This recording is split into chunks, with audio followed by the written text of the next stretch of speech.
Hey, what's up, everyone? I've got something fresh from the cult fields to talk about that I know a lot of you have been itching to hear more about, and it's about the new Cult of the Lamb patch that's just dropped as the 1.32 build. Now, right off the bat, there's this interesting bit where base editing is temporarily disabled during wolf attacks.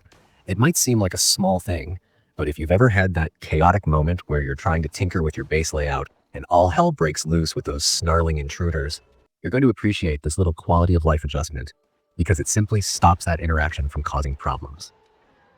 A large part of this update is dedicated to fixing a ton of bugs, and I do mean a ton.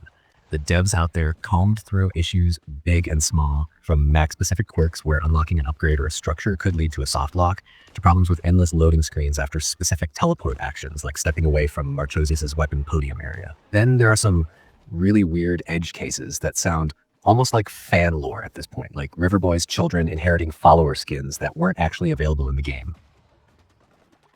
Or followers going completely unresponsive after you have a jam session with Riverboy on the drums. Those kinds of details matter a lot when you're in the flow of a run. And it wasn't just the odd visual hiccup. Some progression blockers were addressed too. For example, if you disabled Yinya's heart map node and found yourself unable to progress, that should no longer be the case after this update.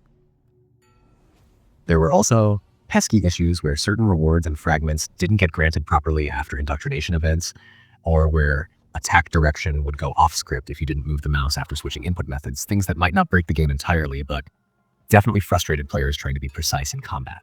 Far beyond just gameplay smoothness, the patch also digs into smaller menu and UI oddities, like incorrect clothing indexes in the tailor menu, certain skins not being interactable in co-op modes, and achievements that stubbornly refuse to unlock unless very specific conditions were met.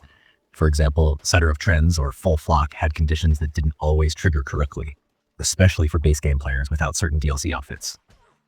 And if you're like me and get a kick out of ticking those off, like, it's nice knowing that won't be such a headache anymore. What's really impressive is just how many soft locks and intermittent bugs were hunted down. There were fixes for the ranch not occupying grid positions reliably, mini-boss modifiers appearing where they shouldn't, rare soft locks during Midas encounters, odd behavior when interacting with snow lambs, followers vanishing in co-op, and even cases where ongoing cleanup after dispatching a dead animal would literally trap your character. Some of these sound specific, but they're exactly the sort of quirks that can take you out of the experience if you run into them enough. Now, the team has also acknowledged that there's still an ongoing Mac black screen issue on some devices where the title screen gets obscured by a large black shape, and they're actively investigating that. So if you've run into that particular problem, just know that it's recognized and they haven't forgotten about it. Overall, this patch feels like another step toward tightening up the foundation of Cult of the Lamb.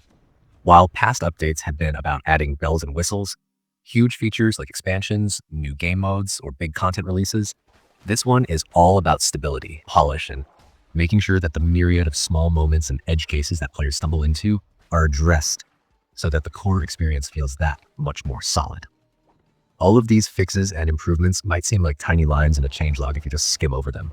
But trust me, once you've been in the trenches of these systems, it's that kind of attention to detail that makes the game feel more satisfying and seamless to play. If you've been wrestling with any of these specific issues, this is the patch that should make your runs feel smoother and less like you're fighting the game systems themselves. It's one of those updates where the quality of life gains really start adding up after you've lived with the quirks for a while. And that's something worth celebrating for folks who've poured hours into commanding your flock and taking on the weird, wonderful world that Cult of the Lamb throws at you.